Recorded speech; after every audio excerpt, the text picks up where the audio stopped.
ঝালকাঠির কাঠালিয়া বাস স্ট্যান্ডে মুসাম্মদ তাসলিমা বেগম তাজু নামের এক নারী মাছ ব্যবসায়ীকে শ্বাসরোধে হত্যার পর টাকা ও স্বর্ণালংকার লুট করেছে দুর্বৃত্তরা।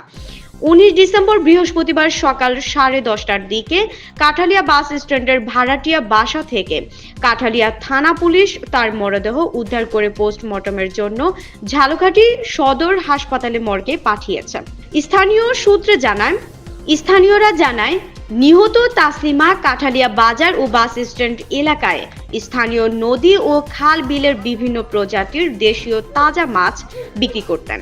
বাস স্ট্যান্ডে হালিমা কম্পিউটার সংলগ্ন একটি ভাড়াটিয়া বাসায় পরিবার নিয়ে বসবাস করতেন। দুর্ঘটনার দিন ছেলে মেয়েরা বাড়িতে ছিল না।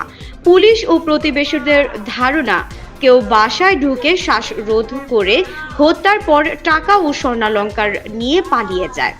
তবে কত টাকা বা কি পরিমাণ টাকা ও অলংকার ছিল তা পরিবারের কেউ বলতে পারেনি।